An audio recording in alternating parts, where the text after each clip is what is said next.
Yeah, I'm not good at that part. So I like to do what I'm told most of the time, but that one I just kind of let go in one ear out the other.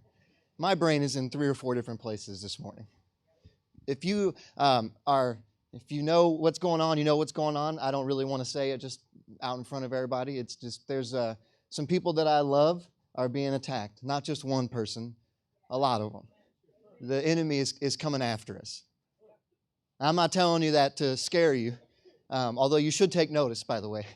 But I'm telling you that so you can be on guard in the proper way and so that we can continue to be, when I say offensive, I don't mean offensive, but I mean moving forward because Christ is always going to be stronger than whatever the enemy's doing. And so I was standing there and we've been praying since yesterday about certain things and even longer about other things. And I'm spent this morning. Just so whatever comes out of here today, we'll find out together. It's going to be a good time. But it has just been, it's been a week, you guys, and that's okay. It's all right. Some weeks are going to be like that. You'll find me on the mountaintop some days, and you'll find me in the valley some days, and I'll be honest with you. But today's not going to be the day when I forget that the God of the mountaintop is also the God in the valley. And it's not going to be today that I forget that God is more powerful than sin and that He's more powerful than anything that can come up against us, you guys. Today's not going to be the day when I throw my faith away just because some people that I love are being attacked. In fact, it makes me want to double down even more. It makes me want to storm the gates even more. You think you might have got that person, but guess what? There's 200 of us that love them more than you could ever understand, devil. And I want you to know, guys, if you're struggling right now, you're like, what is he talking about? That's okay. You don't need to know if you don't know. That's fine. But if you're struggling in your own life with some sin that maybe nobody knows about or maybe somebody does know about or whatever it is that you're dealing with, stop letting that have a foothold in your life, please. Right now, could you just stop playing with the fire? Because when it burns, it burns. And it doesn't just burn you. It burns the area, you guys. Could you just put it away, stop playing with it, and just really, really get serious about who Jesus is? We're going to get to the end of our life one day. We're going to have an account, you guys. We're either going to stand up on our own account. I'm telling you, that's not going to go well for you. Or we get to stand on Jesus' resume. And I want you to know that you can have that as your resume this morning, right now, if you don't already have it. Maybe you do. That's great. Then your job is to go make sure other people know that. Your job's not over just because you got saved. Your job's not over just because you're sanctified and it's been 400 days since you last sinned. Your job's not over. You should be even more motivated when the enemy strikes at us, you guys. It's just a reminder to me, and it's hard to say these things because I know it invites struggle, but when he strikes, it just shows me that God's even more powerful. And the way people respond is even more powerful. And so, would you join me today as we worship God through the spoken word?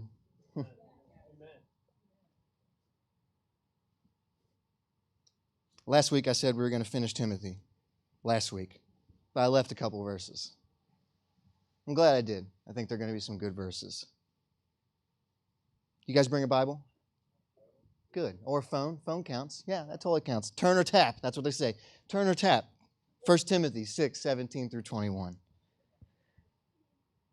This is what it says right here. Instruct those who are rich in this present world not to be conceited or to set up their hope on the uncertainty of riches, but on God who richly supplies us with all things to enjoy. Instruct them to do good, to be rich in good works, to be generous and ready to share, storing up for themselves the treasure of a good foundation for the future, so that they may take hold of that which is truly life.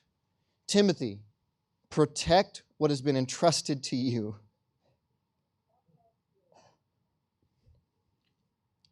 Protect what has been entrusted to you, avoiding worldly, empty chatter and the opposing arguments of what is falsely called knowledge, which some have professed and thereby have gone astray from the faith.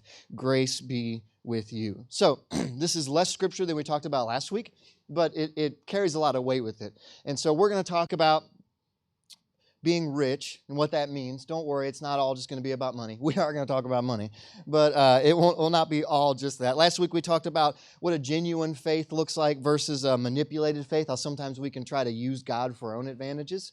get what we can gain from him, but then not truly surrender to him, right? And that's no way to continue life. That's no way that we can live fully in Christ on this planet. So I hope this week that you had some opportunities to be a peace bringer, to be somebody that was Jesus to someone else. If you didn't, you need to be waking up and praying for that opportunity.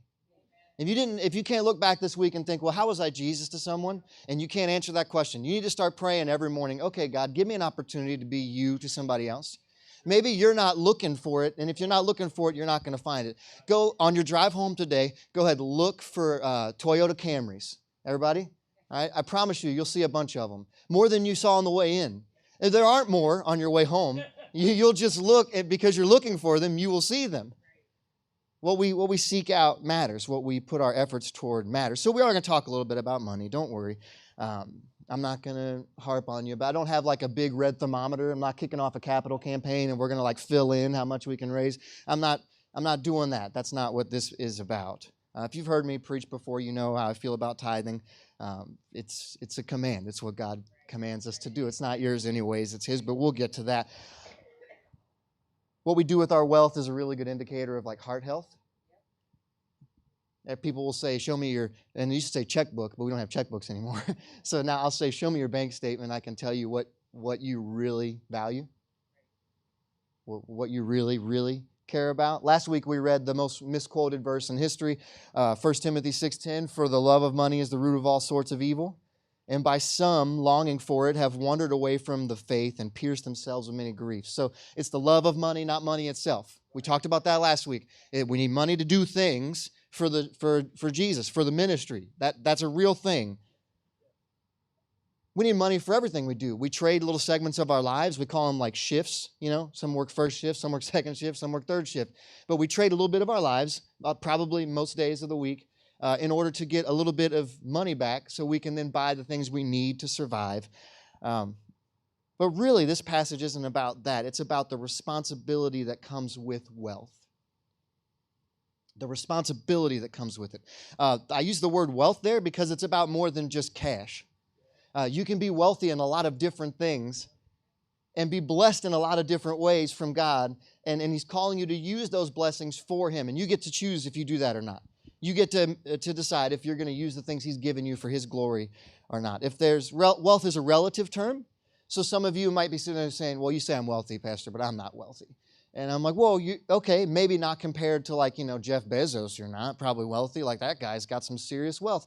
But if you go anywhere else in the world, odds are the person I stand you next to, you're more wealthy than. Yeah, even you, if you're thinking about, not me, Pat, no, probably you. I mean, there's places in the world people make literally dollars a day and survive. So if it's really relative. If you didn't have clean water and you looked at how we deal with water over here, when you leave the sink running when you brush your teeth, and I'm guilty. I'm very guilty of taking long showers, you guys. I love hot water in the morning. I don't drink coffee, so the hot water wakes me up. It's just boom, I get to wake up. But I'm be honest with you, that is probably wasting water. If I was someone that lived in, I don't know, another continent and didn't have fresh water, and I looked at us, how we do water, I'd probably go, oh, wow, do they even understand the wealth that they have just because they can turn the tap on and it's clean enough to drink? And you're like, well, I don't like how it tastes. Well, yeah, but it's still clean enough to drink. Unless you're in Detroit, right? That was a thing for a while there, but they fixed that. It's good now. But even then, you could truck in bottles of water. We bottle the stuff. In other places, they just don't. That's wealth, isn't it? You can have wealth in all kinds of different things. Wealth in relationships, in families, in your spiritual health. There's all kinds of things we have here. Even, I know our healthcare system isn't perfect, but if you need to go to the hospital today, you can go. And even if you don't have insurance, in a lot of the emergency rooms, they'll let you in. Now, I don't know how Bill's going to look afterward, but I'm just saying. You can mostly go where you want, when you want in this country. Not the White House. You can't do that. Or anything like that. Anything like guarded like that. But most places, if I want to go state to state, I can just do that. I don't have to take not yet, I don't have to take a passport with me to go to Ohio. Right? Well, that's a wealth, isn't it? A wealth in freedom. And maybe you do have money. Maybe some of you do have a little bit of wealth you've built up over time and God's blessed you with. What do you think He gave you that for? Just to sit on it and Scrooge McDuck dive into it, you know? By the way, you would die if you did that. I don't know. They always show that in the cartoons. Like he just splashes in. I'm like, what kind of gold is that? That's not how that would work. But there's all kinds of other stuff. He's also not wearing pants in any of them, so whatever. But I can't make you rich in dollars. I'm not going to stand up here and preach prosperity in that manner to you. I'm not going to say, oh, if you love Jesus, you're going to get a check for whatever amount. That's not really how that works. But I do know a God that can and will bring you wealth in spirit. And if you're going to be wealthy in any way, I would pray that it's in spirit. I would pray that it's in your relationship with Jesus, that would be your true wealth, because most wealth we have in this world isn't going to transfer from this one to the next, but that one right there is going to go with you. That one right there is going to pack real well. You can carry that one on when you go from here to heaven. So what are you rich in? What are you wealthy in? Think about that. You know, don't say it out loud, but think about it right now. What are you wealthy in? And if the answer isn't, if one of the top answers isn't in spirit, then I hope you recognize that there's a danger there if you're pulling your wealth up in anything other, primarily in anything other than Jesus. Are you someone that will use whatever riches that God has given you to help others? Or do you tend to keep it to yourself? Are you more about making money to get stuff, or do you see earthly wealth as a means to more ministry? I'm just asking questions. You don't need to answer them to me. You need to talk to God about it. Nothing will play you for a fool quicker than the pursuit of earthly wealth, earthly gains, stuff that's temporary that then fades away. The enemy knows what he's doing. I think it was Pastor Chuck said this morning, the devil's smarter than you. And he's more experienced than you are, you guys. He's been doing this longer than we've been on the earth. And so he knows how to get to people. He knows the direct line to tempt you. He knows the tricks of the trade. He's been doing it for literally centuries. So the goal here is that we make our wealth and riches work for ministry rather than we end up working for our wealth and riches. You follow me there? You see how there's a difference? Which one works for who? Who is employing the other? Are you using the wealth that God has blessed you with for His plan? Or does your plan revolve around pursuing the wealth?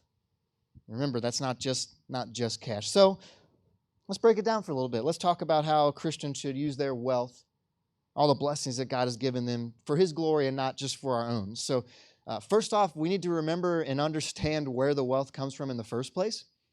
One of the first ways we go wrong is we look at what God has given us and we think that we did it on our own. Now, I'm not saying you didn't work hard. Don't get mad at me. I'm not saying if you have a business or you've accumulated some wealth or you have a home or whatever it is. I know that's hard work. I get it. But also, I need you to know that you have no capacity to do that unless God first blesses you with it. Who in here put their heart together and gave it the electrical signal it needed to start pumping? Anybody? None of you guys made your own heart? Well, look at that. Okay, maybe your lungs then. Not that they're any simpler to figure out, right? Nobody? None of you guys put breath in your own lungs? Oh, man. Maybe one of you, I thought. But no, none of us did. So if we didn't do anything to earn our heartbeat and the breath from our lungs, things that sustain our life, then what makes us think it's any different when it comes to the wealth that God blesses us with, on how we should be viewing that as this is something that God blessed me with 100%. So like sometimes people will get mad because they're like 10%, the church asked for 10%, that's crazy. First off, a lot less than the government asked for.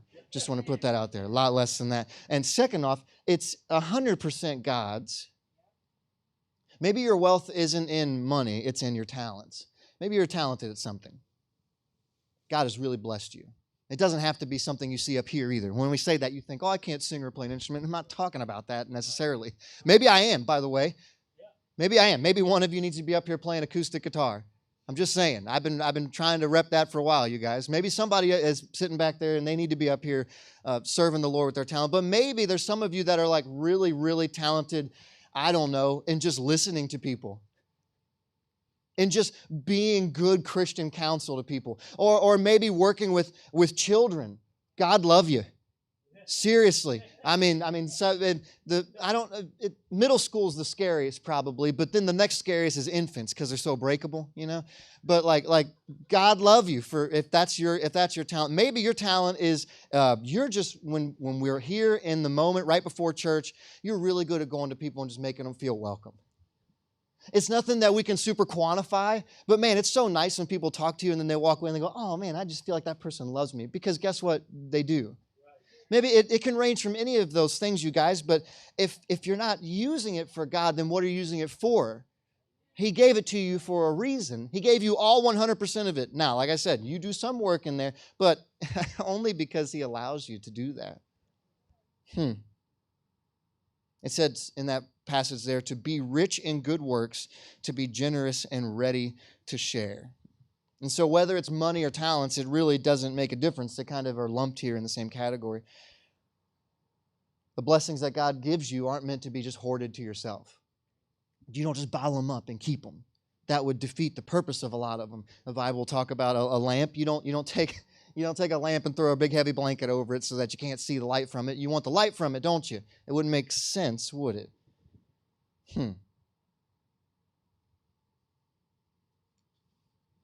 And I know there's misuse of talents, misuse of funds. I get that.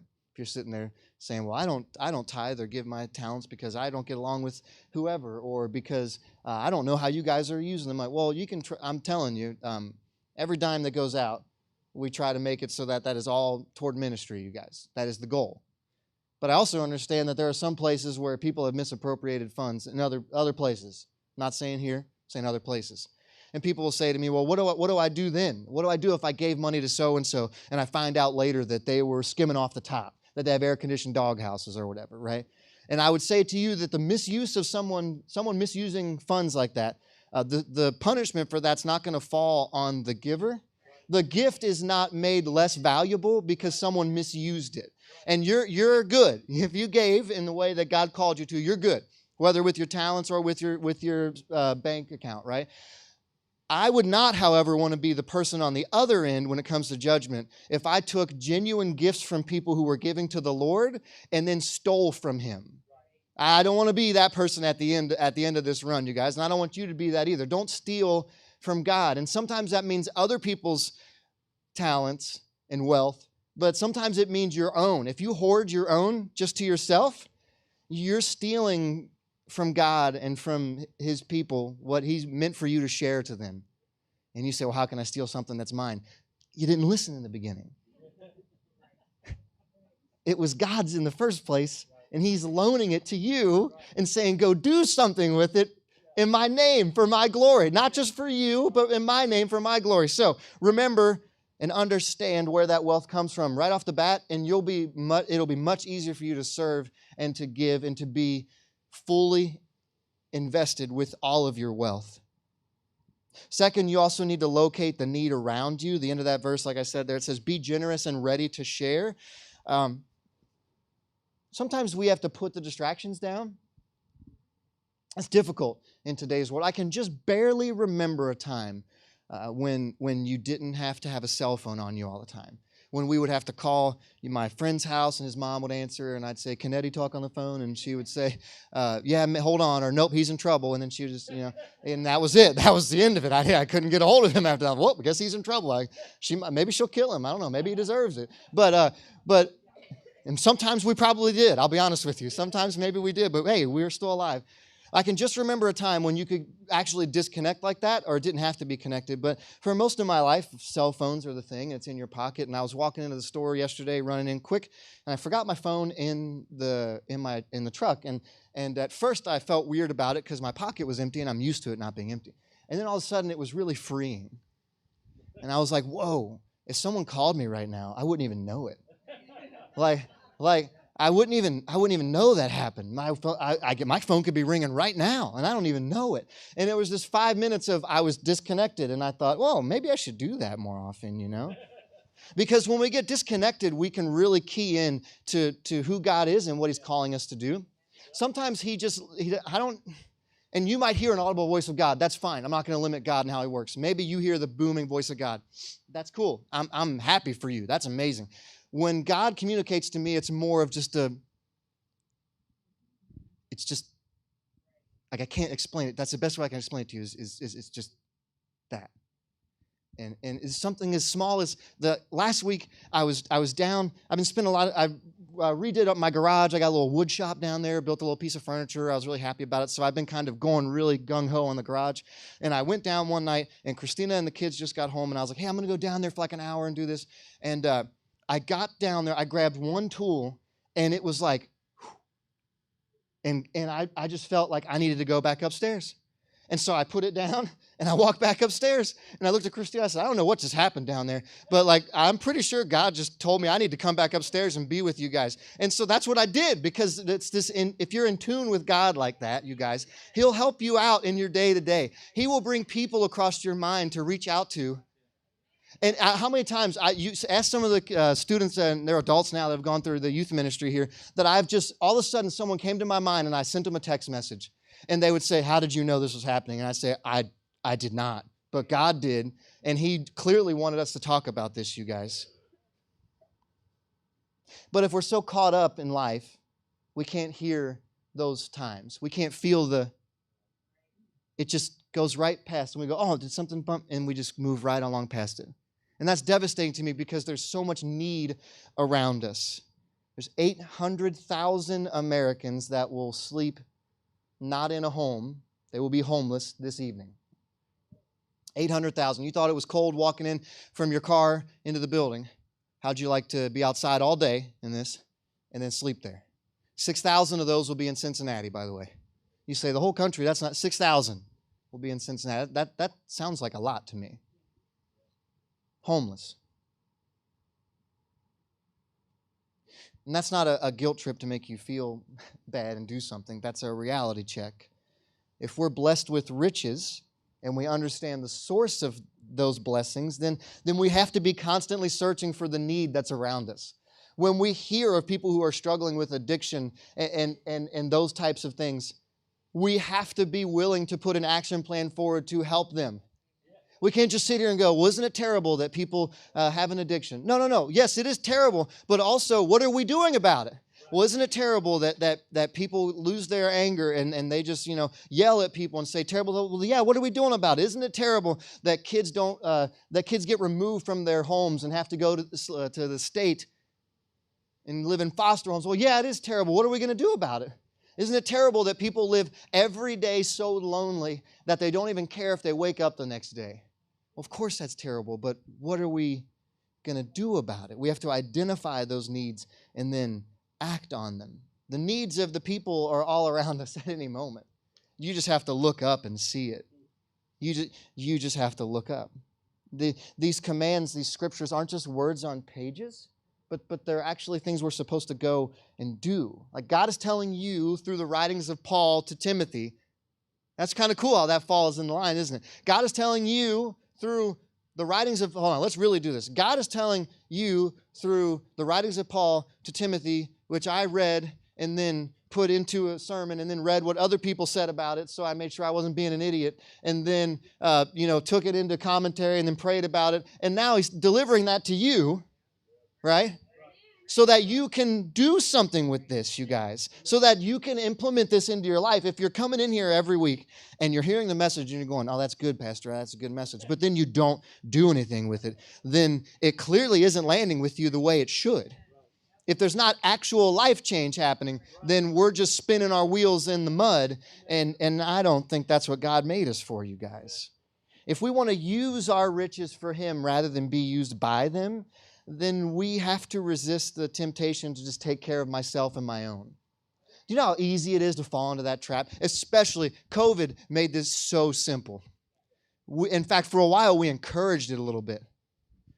Hey, it's okay, just stay home. I'm not saying that was a bad thing, by the way. Relax, everybody relax. I'm saying, if you're sick, try not to get other people sick. I don't know, that's simple to me. That's just, if you know you're sick, try not to get other people sick. That's whatever. But I wouldn't sneeze in your face. Like, that would be gross. And then you should punch me if I do that. Like, that's nasty. I mean that. I talk about punching too much up here. Maybe I have some, like, repressed anger or something I need to talk to a therapist about or something. But,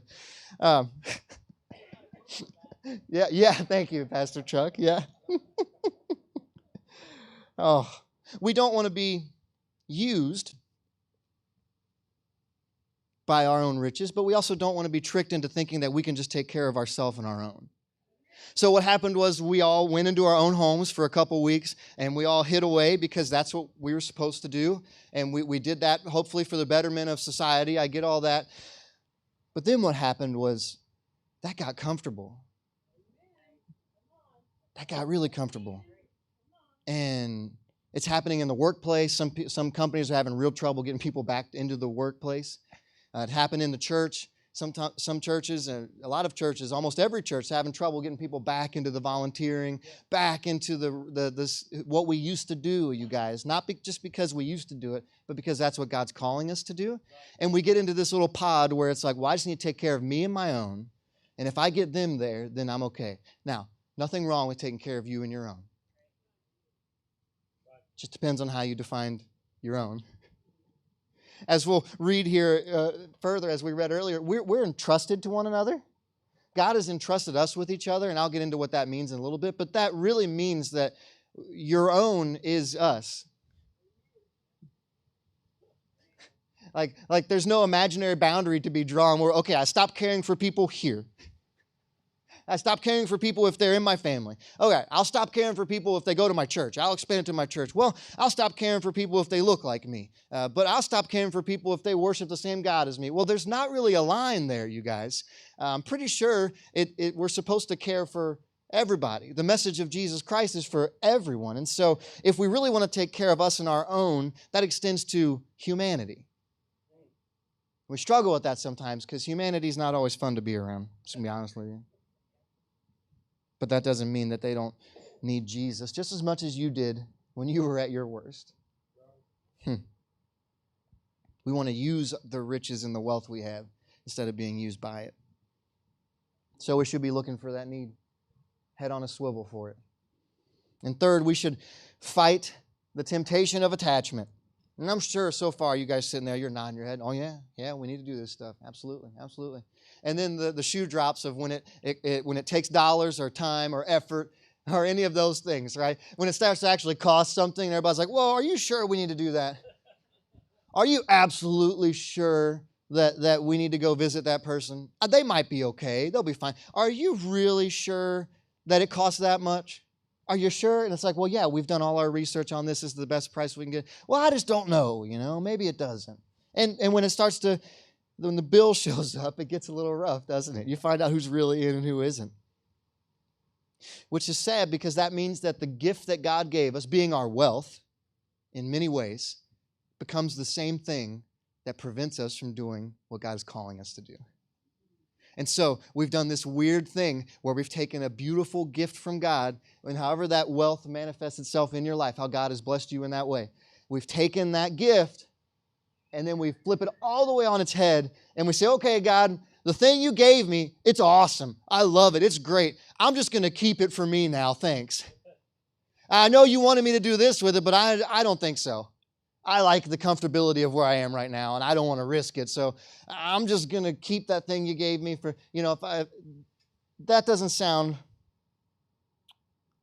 like what God is calling us to do. But we get attached to it. Now, why do we get attached to it? Well, because our wealth, I'm talking cash, represents food, shelter, security, popularity maybe. Status, all those things, right? These things that we trade with in the world, these earthly commodities, that's what that represents. But that wealth also, if you look at it in a different way, represents hungry people fed. Have you ever thought about that? That the wealth that we have in this country could translate to, more people with a roof over their heads, more people with clean water, more people with shelter and security. Not just us in our own. Maybe it just looks like a kid that gets told about Jesus at a VBS or a kids camp.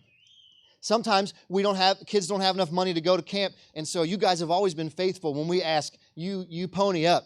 And we send these kids to camp. And it's not about the money. It's about the interaction between that child and Jesus Christ in that moment, where they can be pulled out of the world, put into this camp environment, and get to know this guy named Jesus. And we know that matters. And so the dollars there really mean someone could be introduced to Jesus through the programs that we run. That's amazing, you guys. It's all about what we do with it. Same dollar can go out and cause destruction, or it can go out and help somebody meet Jesus. That's pretty cool. I got this picture up here. Can you guys throw that up there? Did it come through? All right, yes. Anybody ever heard of the Hunley before? Yeah? Okay, I can see you back there. Yeah. So this, believe it or not, people got inside of this thing. This is a submarine from the Civil War era. Yeah, I said it. Civil War era. Pretty crazy. If you notice, I think there's 8 guys in there, and you couldn't catch me dead on this thing. I mean, I would be dead. If you caught me on it, I'd be dead, even if it didn't sink, which it did 3 times, but we'll get to that. Just 3 times after the second. I get the first one. Guys like, I'll try it again. After the second, if you're on at that time, that's on you. That's how that works. But this was a submarine, submersible. No, it's a legitimate submersible. That it had a hand crank in the center. You sat sideways, and they turned the propeller in the back, which is just nuts. And it had a big arm on the front of it, which you can kind of see here. And there's a bomb on the front, a weapon. So the goal of the weapon there is to go and do a mission, right? To perform a task. It was given by the people who created it to go and do a task that was supposed to benefit them. That is what was supposed to happen. Here's what actually happened. As you can see, it's been recovered. It sank 3 times, like I said. They couldn't figure out why it kept sinking. Just could not figure it out. Couldn't figure it out. It would sink once, they recover it. Sank again, recovered it. 3rd time, they could not recover it. It was off the coast of North Carolina, I think, or South Carolina. And it sat there for a long time. And then we finally found it and brought it up because it's a piece of history, right? So they did some studies on it, and they found out why it sank every time. And the reason it sank, especially the last time, was because the torpedo, the bomb that was supposed to be up front, the thing that was supposed to go do the work for their mission, was actually, and they didn't realize this, and no one knew it because they didn't think about it, I guess, it was too close to the submarine. And so when it would blow up, the concussion would kill people on the inside. Self-inflicted wounds, which is just remarkable to me. That nobody would have come up with that, but they figured this out through looking at records of the ship and then seeing it in itself. So the thing that was supposed to be a benefit to the crew on the inside actually ended up being what killed them multiple times. And sometimes we walk through life like that. And we think we have things figured out. And we think we're going on the right path. And we think we have this plan. And we have this methodology in front of us. And this is how I'm going to get this done. This is what's going to do it. And boom, this is what God has blessed me with. And I'm going to use it for this purpose. And that's what's going to happen. But we look over some really, really big red flags. And we get over-attached to the thing that was supposed to help us, which is not a bomb in this case. It's wealth, right? If you haven't caught on yet. And we get over-attached to it, and maybe we hold it too close. Because but it's so nice to have. And it's just so much more comfortable to have. And then it blows up in our hand. And we look back at our whole life and realize we wasted it pursuing something that's just, honestly, it's just paper. It's just paper at this point. Even if you have gold, it's just a rock that we all decided was worth a certain amount of money. Like there's nothing intrinsically valuable about it. It's not like a human. It's not like a soul. It's just inanimate. But we hold it so close that we let it kill us. We keep it so close to our chest that becomes what we serve.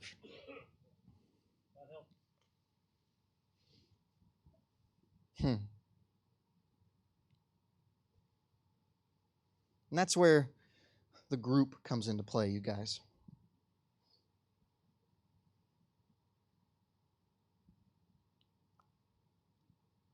Verses 20 and 21 from 1 Timothy chapter 6. Timothy, protect what has been entrusted to you avoiding worldly empty chatter and the opposing arguments of what is falsely called knowledge, which some have professed and thereby have gone astray from the faith. Grace be with you.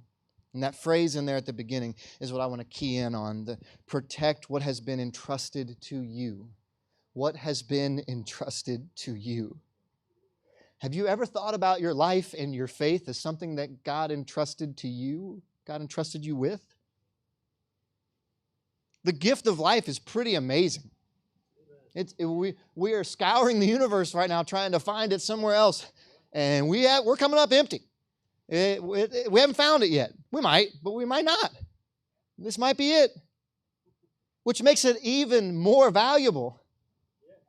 But if you get cut off on the highway, that person is, less than valuable, I'll say, to be safe on a Sunday morning. Or if someone has let you down multiple times over and over again, you just write them off the next time. But they still have that value there, don't they? Have you ever thought about your life and your faith as something that God is entrusting you with? Something that He's given you that carries with it a great responsibility?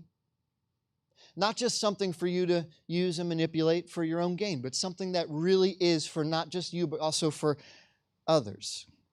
So if we know that we're accountable for actions, I know we know that, I get that. But God also put us here together on purpose. And so at what point are we entrusted to each other as well? At what point? So I would much rather risk offending you by asking you a very personal question about a struggle you may or may not have. I'd rather risk offending you than not bring it up and watch you march straight to hell. Not even realizing it, or maybe realizing it but trying to hide it. I think I've said before, I love you too much to escort you to hell. And we can be, we're not going to be friendly and everything's good, and I'm going to walk you straight to the doorstep. If I'm really caring about you and I really believe that we are entrusted to one another, well, then I'm going to bring up the difficult conversation, aren't I?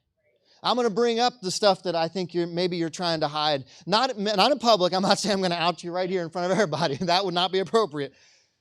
But if I really love you and I see you struggling, if we're entrusted to each other, if God has put us here together for a reason, isn't that our job, church, to check up on one another? And if you're on the other side and you're the person that needs to be checked up with, well, isn't that our job to be able to check our ego enough that we can be open with someone and say, actually, I haven't been struggling like that, but thank you so much for asking me. I can't tell you how much it means to me that you were willing to take that risk. Or maybe, I'm so glad you asked me. I'm drowning over here. I'm dying. Could you help me? Isn't that worth it, you guys? And I know it could blow up in your face and they could go, well, you know what? How could you, how dare you? And they run away, but guess what? That's worth, I'd rather that happen. I'd rather that happen. Because, well, that usually doesn't happen, I'll be honest with you about that. But usually that's a wake-up call anyways for people. So if we're entrusted to each other, that means that we should be keeping up with each other, doesn't it? I don't even know if I can walk out here without feedback. We're going to find out together. Okay. So that means, check out what this means. Oh, I sound like that? You guys listen to that every Sunday? That's terrible, man. That's ridiculous. That means that Kathy's entrusted to John. I'm just picking you guys out because you're sitting in the same section here. You all right? That means, Jimmy, you're entrusted to Phyllis, and Phyllis to Tyler, and Tyler to Teresa. Right? Right? I mean, that's what this means, right? That means, Michael, you're entrusted to Lane back there. Even Lane. Hey, guys, how you doing back there, Jay? What's up? Sorry, I can't see you from up there. That means Sierra to Brett. That means Brett over here to Ken and Brenda, all the way back to, I think I see Jeremiah back there, Pastor Chuck, even Ralph Murphy and Bob all the way in the back. Jeff up here, we're entrusted to each other, even across the sections, you guys. Even Jeff, all the way back over to Sherry Pinson over there. We're entrusted to each other, which means we're not just here to show up every Sunday and feel good about ourselves and then leave and never speak to one another. Or I know you speak to people. But I mean like speak to each other. You want to know one of my favorite times on Sunday morning? It's not even during the service, really. It's the before and the after. I love the before where people are so comfortable with each other that they just sit and talk to one another. Maybe it's over there to get donuts and coffee. Maybe it's just in your chair, wherever it is. And then afterward, I love when people don't leave. I love that so much because you all have somewhere to be. So if you're hanging out and you're talking to someone, you just won't leave, and it's been 30, 45 minutes, and I'm like, I'm going to have to turn the lights out on these people if I want to go home. I love that so much because that means you're choosing to continue to be with one another. Right. I love walking into a small group during the week and just checking in on how they're doing and seeing people really care about each other. I love when we show how we are entrusted to each other because God didn't bring you here by accident. He just didn't. Some of you brought from Maine. That's pretty cool. So I don't know where he brought you from, but I know you're here today on purpose or you're watching online. Sorry, it's probably terrible for camera. Sorry, Andy. But, and by the way, guys, I need you too. Like, don't think for a second that just because somebody's on staff or because they lead a group, that means that they don't need you as much as you need them. Please don't think that for a second. We are in this together. The ground is even at the foot of the cross. It's flat right there because all the glory goes to Jesus, you guys. And we're not going to sit here and build up a camaraderie. And this is the danger of this, by the way, where we just become a group and we don't let anyone new in because, well, we're entrusted to each other and we protect each other. No. We're entrusted to people. You're entrusted to every empty chair in this room. Every empty seat in this building represents a soul, a never-dying soul that could be here, that could be hearing about the life-changing, eternity-changing love of Jesus Christ, you guys. If somebody's on your heart, somebody on your mind that you know needs to be in church, stop waiting to invite them. Stop. You say they might get mad at me. That's okay. You might wake them up. God is calling us to protect what has been entrusted to us. Not just His call in our life, but also each other.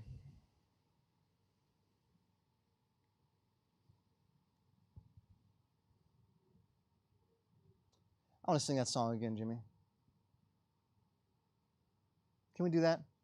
You guys, come on up here. I'm going to save a little bit of this for the end.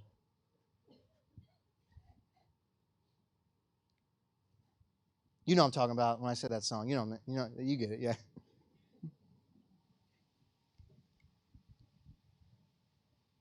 You know, I'm here almost every day.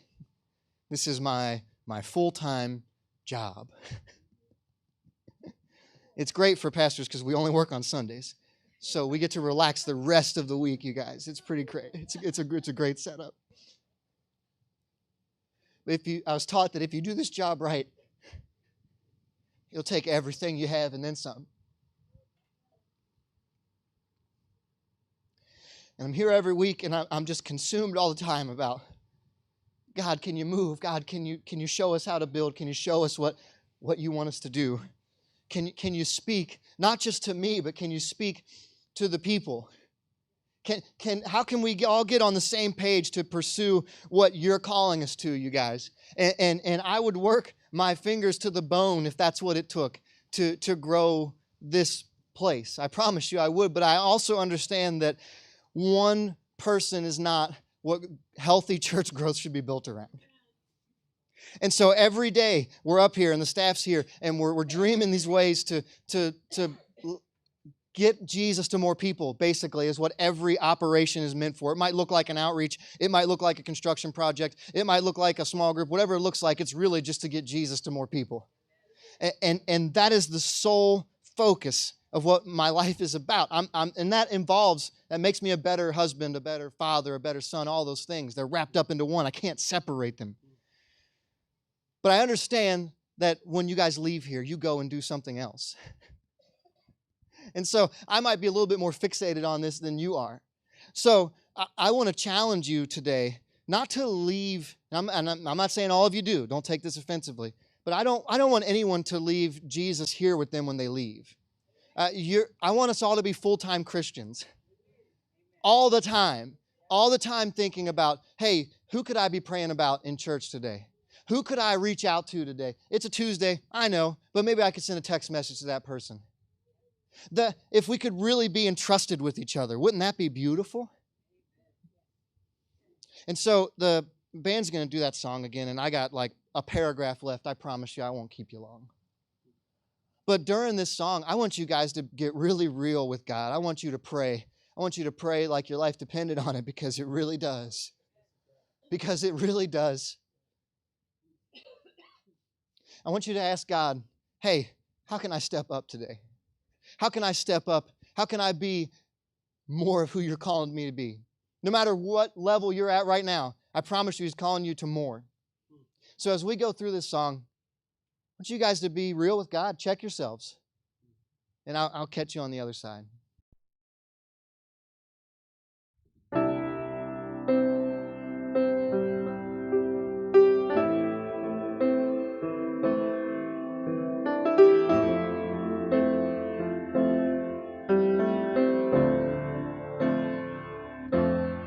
Blessed assurance,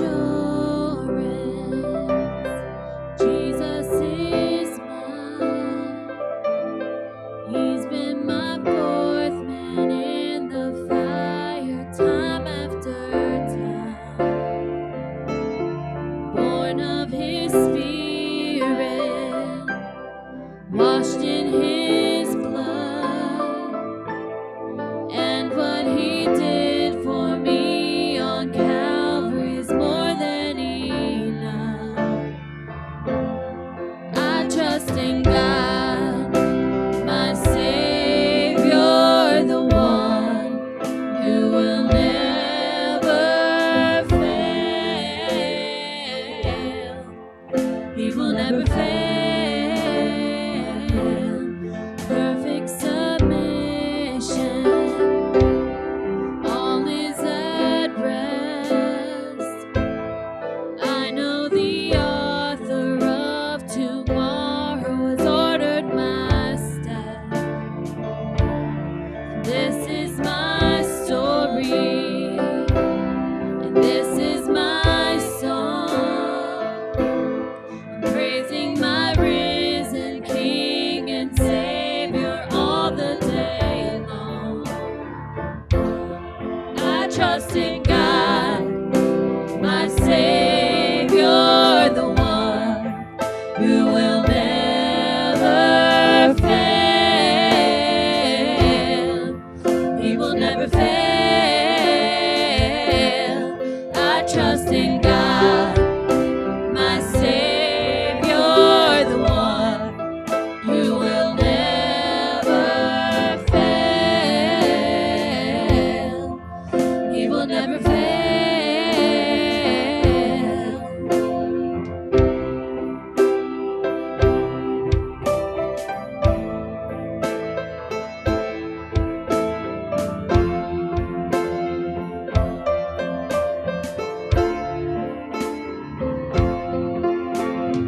I sought the Lord, and He heard, and He answered. I sought the Lord, and He heard, and He answered. I sought the Lord, and He heard, and He answered.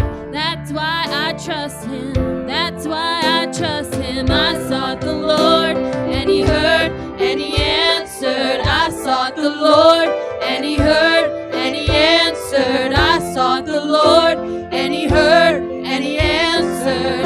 That's why I trust Him. That's why I trust Him. I sought the Lord, and He heard, and He answered. I sought the Lord, and He heard, and He answered. I sought the Lord, and He heard, and He answered. That's why I trust Him. That's why I trust in God, my Savior.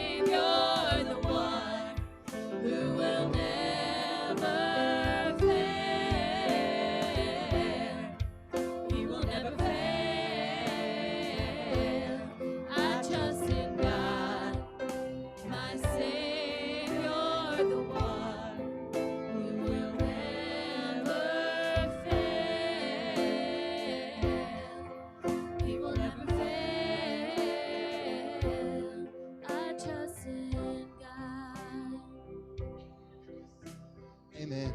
Amen. Imagine a group of people so sold out in their trust for God and their trust in each other, because it's all built on the same foundation that is Him, that they would go boldly into a dark and broken world and bring a light that even we can't completely describe, but we know what it's done for us, and so we know how much others need it too. If we could go into that world and be that sold out, if we could use every bit of our wealth, not just your money, but your talents and your blessings, everything God has given you, sold completely out for Jesus. So this is what I want you to do.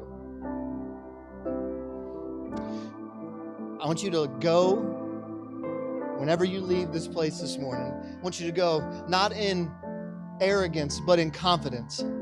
I don't want you to puff your chest out because you think you're big.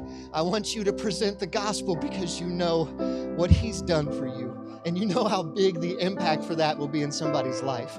I want you to go from this place and in confidence be Jesus to the world around you, to be entrusted to one another, to check up with each other, to do all the things we've talked about today, to carry that responsibility with you wherever you go. Awesome song, old song. It talks about, one of the lines is, He's not heavy, He's my brother. I love it because, of course, He's heavy. It's a human. You ever tried to carry a full-size human on your back? Of course it's heavy, but when it's a burden that we are welcoming, a burden that we are maybe not happy to share, but we are dedicated to share, because I wish you didn't have a burden, but if you do, I'll carry it with you. When you're doing that for people you love in service of something greater than yourselves, like Jesus Christ, well, then it really becomes not heavy anymore. And it becomes actually freeing. Understanding that we can not only carry each other's burdens, but there's somebody else around that will help you carry yours. You can throw your arm around them and they can say, hey, God's got this. Not because they're strong, but because He is. So when the enemy creeps up on you and you have a temptation to sin, I want you to say it out loud. I want you to send him away audibly. I want you to call him out into the light. He looks puny when you call him into the light. That's why he likes to hang in the shadows. When you put him in the light that Jesus cast, you go, oh, wait a second. That's what I was afraid of. That's what I was going to let have power over my life. When you compare that to the light that is Jesus, it's an easy, no-brainer decision every time, you guys. So when that enemy creeps up on you, I want you to fight audibly. Not in your power, but in His. So go and be the church in generosity and in action. Not just for the people in this room, yes, for the people in this room, but for the people outside of this room. And I'll end it, I love the way Paul ended it there. To the glory of God, grace be with you.